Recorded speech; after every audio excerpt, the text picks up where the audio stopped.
Estamos de volta com um grande debate para falar sobre o Gabinete de Segurança Institucional que tornou públicas novas imagens internas de câmeras de segurança que flagraram o ataque do dia 8 de janeiro no Palácio do Planalto.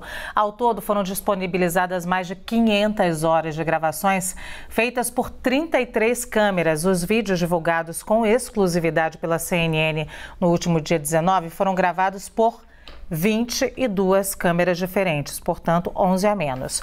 Nas imagens obtidas em primeira mão pela emissora, não havia ainda, por exemplo, o registro do momento em que o presidente Lula chega ao Palácio do Planalto para checar os estragos provocados pelos criminosos. No material divulgado pelo gabinete, é possível observar a movimentação do general Gonçalves Dias e dos outros militares do GSI durante a invasão. A reportagem é do Leandro Magalhães.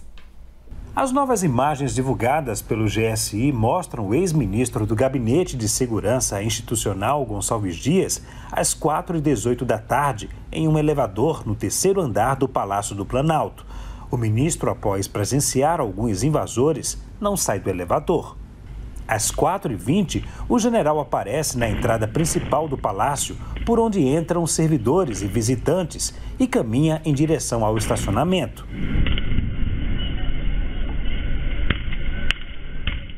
Em seguida, Gonçalves Dias vai à antessala do gabinete presidencial, verifica algumas portas e depois entra no gabinete do presidente. Em pouco tempo, o ex-ministro sai, caminha pelo mesmo corredor e parece indicar a saída a alguns invasores. O general mexe no celular e volta para o gabinete da presidência. Invasores correm em direção à porta de vidro, eles encontram fechada, vão em direção ao ex-ministro.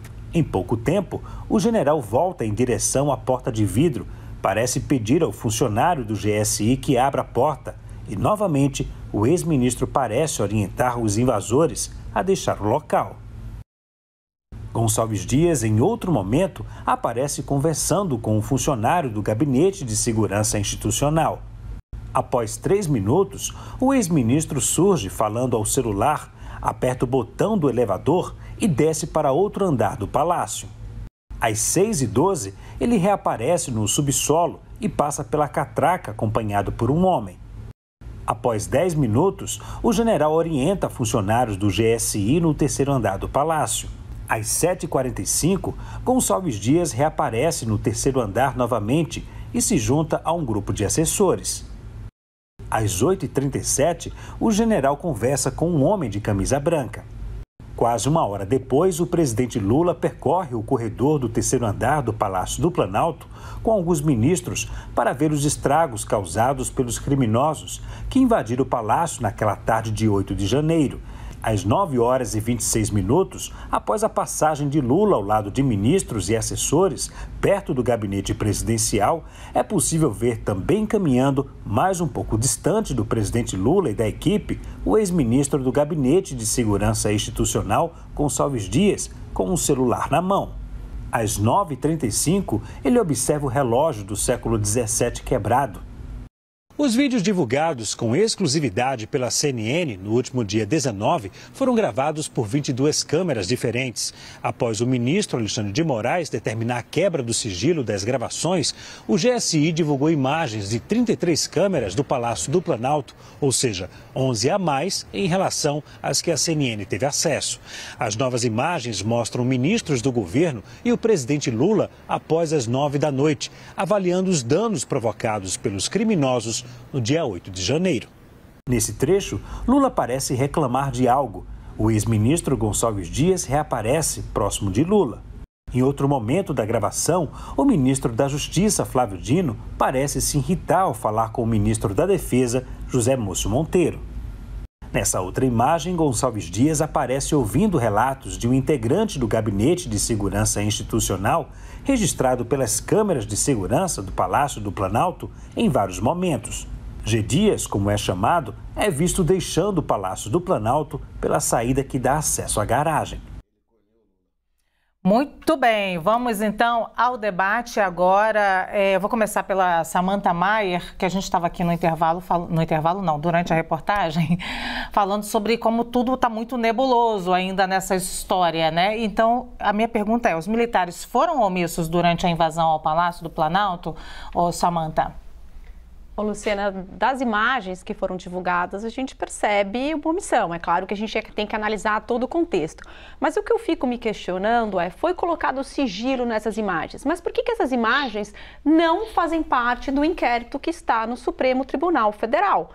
Ao meu ver, né, e de tudo que a gente tem investigado, o ministro Alexandre de Moraes dá 48 horas para que essas imagens façam parte do inquérito, para que sejam apresentadas. A minha pergunta é, por que elas não foram encaminhadas ao Supremo Tribunal Federal? Se isso efetivamente aconteceu, ao meu ver, isso é obstrução da justiça. Até porque os militares não teriam competência para julgar os atos de 8 de janeiro por força de uma própria decisão do Supremo Tribunal Federal. Então, a conduta do ministro do GSI ficou a cargo de um procedimento administrativo. Em que pé está esse procedimento administrativo e por que isso não foi entregue no Supremo Tribunal Federal? E vou mais um pouquinho além, até porque nessas imagens não há só a imagem do ministro do GSI, não há imagem só dos militares, há imagem de pessoas comuns.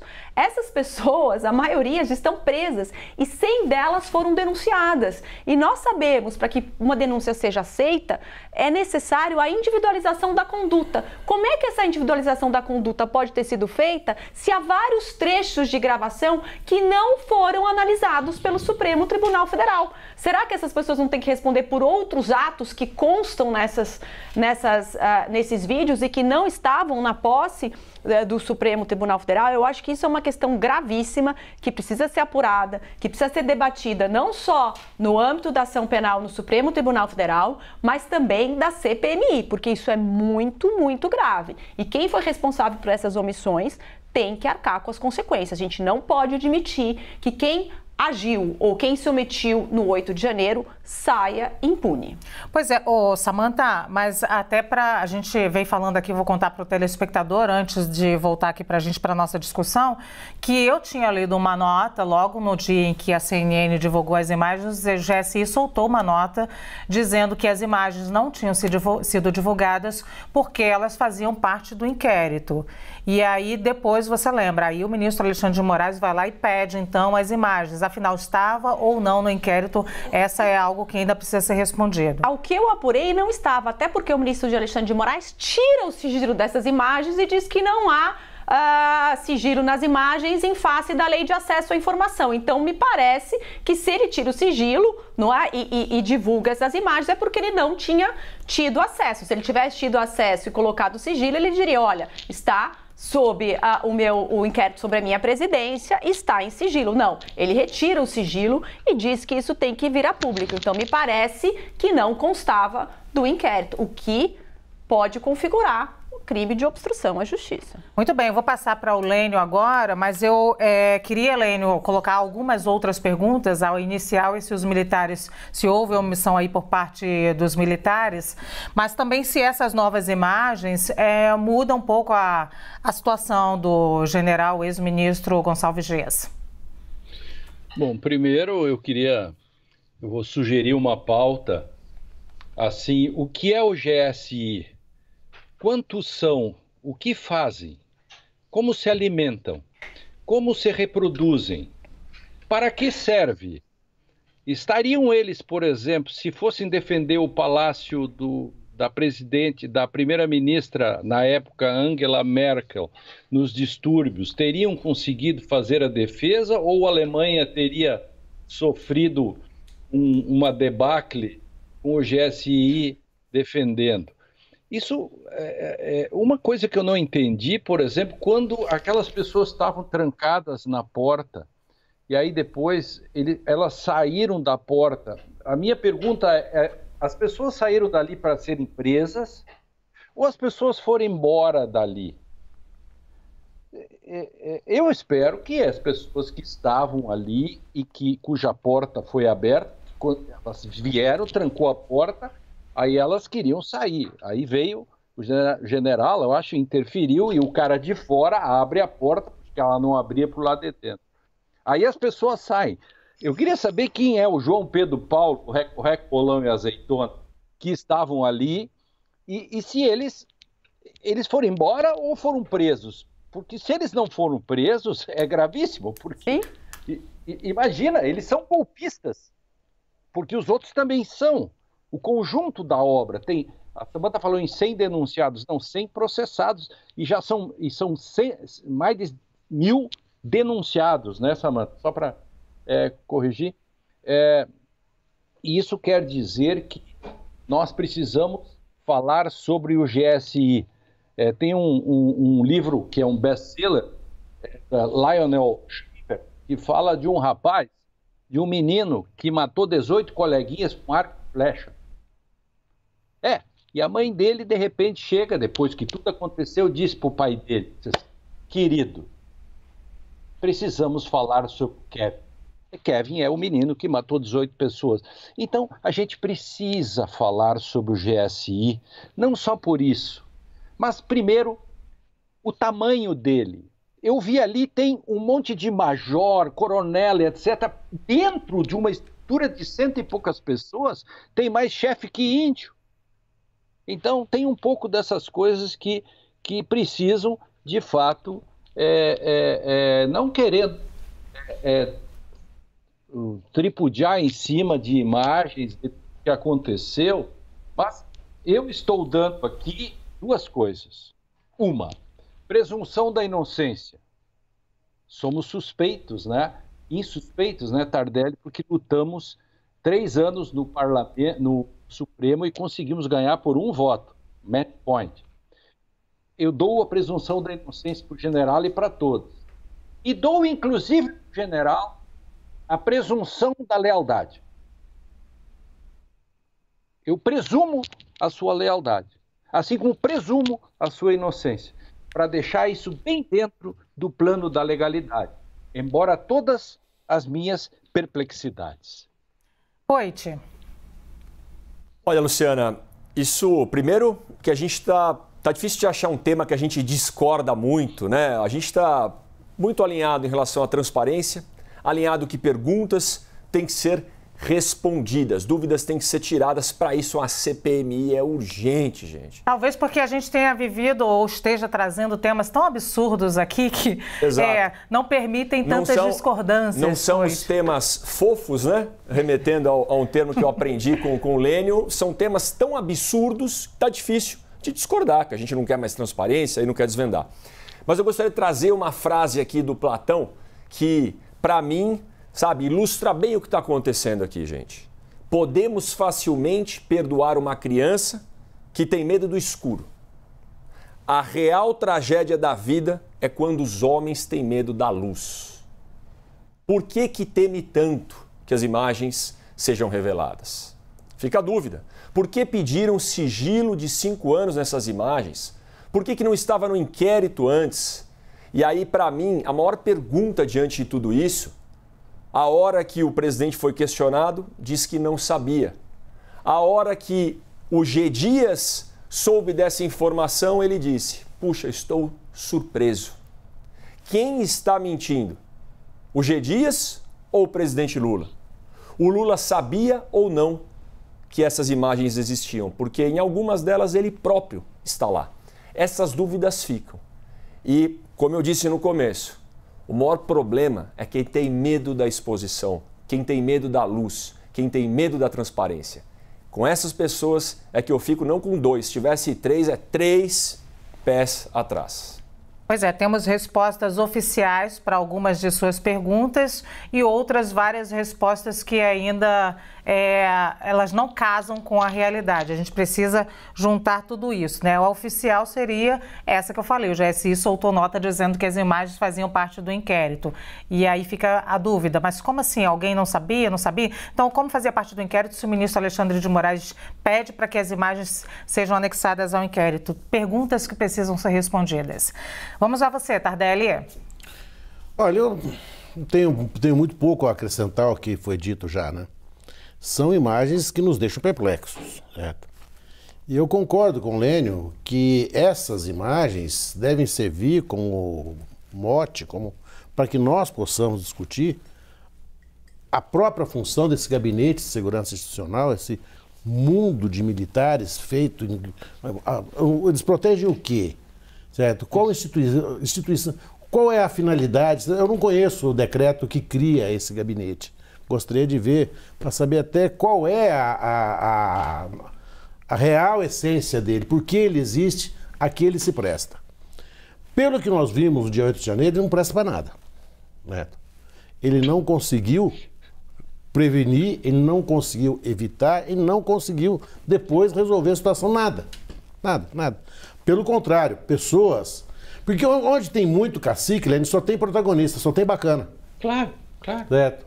Não tem ninguém para cumprir ordem, todos dão ordens. Certo? Todo mundo dá ordem, mas ninguém manda. E isso tende a virar uma coisa caótica, como de fato virou. E depois, só uma coisa, Tardelli. Domingo, as pessoas andavam ali, os membros do GSI não tinham nem uma arma taser. Nada, eles não tinham nada. Eles não tinham nem... Eles se conheciam. O guarda tem taser, no mínimo. Nada. Um cacetete. E o cara sai caminhando lépido e fagueiro. Eles não tinham um comunicador, não tinham walkie-talkie, eles não se falavam. Em tese, a função deles é o assessoramento na questão de segurança do presidente da República. Mas 120 e tantas pessoas assessoram quem? Não. Foi um horror. A demonstração de ineficiência foi da gente criar até dessas comédias. Parece um roteiro dessas comédias mal construídas, mal ajambradas, que a gente morre de rir. Vou jogar só algo aqui. A imprevisibilidade desse ato de vandalismo do dia 8 de janeiro e o ineditismo desse dia podem amenizar um pouco o fato deles não terem esse armamento, se me perdoe, Lu, eu separaria duas coisas. A imprevisibilidade do ineditismo. Certo? Ora, todo mundo sabia do deslocamento de uma coluna de ônibus indo para Brasília. Certo? Todo mundo sabia que alguma coisa iria acontecer. Um monte de gente acampado na porta dos quartéis dos militares. Claro que se sabia, nós não sabíamos. Nós, população, não sabíamos. Mas quem estava lá dentro deveria saber. É o mínimo que se espera. Mas para que serve essa porcaria desse gabinete se não é para saber algo que está escrito? Eles só faltaram anunciar. Então, o ineditismo é uma coisa. O ineditismo não surpreendeu. Mas a imprevisibilidade não. E o que agrava mais ainda a inutilidade ou a prejudicialidade, a nocividade, melhor dizendo, de um gabinete de segurança institucional que está lá muito mais para acender uma chama golpista do que propriamente para proteger o presidente da República ou quem quer que seja. O que vai parecer, o que precisa ser estabelecido nessas imagens, eu acho que essas imagens ainda vão aparecer outras, porque eles ficaram muitas horas, são centenas de câmeras, né? A lentidão do processamento dos departamentos de criminalística para processar todas essas imagens, para colocá-las numa sequência mais ou menos racional, isso vai demorar muito tempo. E nós vamos ter outras surpresas ainda. O fato é o seguinte, nós, o Supremo Tribunal Federal, até hoje eu acho que não seria, o fato de estar no Supremo Tribunal Federal mais atrapalha do que ajuda. Mas já está lá, então é lá que vai ter que ser feita a apuração, então que se faça a apuração por lá. E que nós vamos aí guardar as nossas surpresas, porque eu acho que nada mais nos surpreende nesse episódio do 8 de janeiro. Eu só quero terminar dizendo uma coisa. O meu medo nesses super processos, nessas super demandas, é que isso acabe em nada. É que as coisas começam a prescrever, começam a se enrolar. Nós vamos fazer são 1000 pessoas, a quantidade de gente para ser ouvido, o tamanho desse processo. Como que nós não temos experiência nisso, nós não temos repertório para ele. Eu estou com muito receio de achar que no final das contas, toda essa corneta, todo esse barulho, todo esse alarido, no final das contas vão resultar em algumas pessoas que, por exemplo, o Anderson Torres já é um condenado pelo processo, ele que já sofreu as consequências de alguma forma. E muita gente que deveria ser punida vai passar batido. Eu tenho medo desse subprocesso. Vocês já pensaram se cada um dos réus fizer cada um agravo e um embargo? Você pode... Eu vou aproveitar aqui, porque todo mundo aqui é do direito, vou pedir Samanta dessa vez, para explicar para o nosso telespectador o que é cada um fazer um embargo, um agravo e o que isso acontece com o processo. Vai, Samanta. O processo não termina nunca, né? Porque o embargo é quando houver controvérsia, omissão, obscuridade, não é agravo que você vai exigir que a decisão seja unânime, ou seja, é um processo sem fim. Agora, eu só queria ponderar duas coisas aqui, discordando tanto do Tardelli quanto do professor Lênio, que a crítica deles está recaindo muito sobre o órgão GSI. Só que o GSI sempre funcionou bem, né? E qual é a função do GSI? É o assessoramento direto do presidente da República nas questões de segurança. E o que eu quero dizer é o seguinte, o erro, se houve incompetência, foi do ministro-chefe do GSI, que é a pessoa de confiança do presidente da República. Ou seja, quem tinha que ir atrás das informações, quem tinha que buscar isso até para garantir a segurança do presidente da República, era ele. Os outros são subordinados e, como militares, eles seguem o princípio de hierarquia e disciplina. Portanto, a responsabilidade do ministro do GSI é muito grande. Ao meu ver, se houve uma falha, a falha foi da coordenação, não do órgão.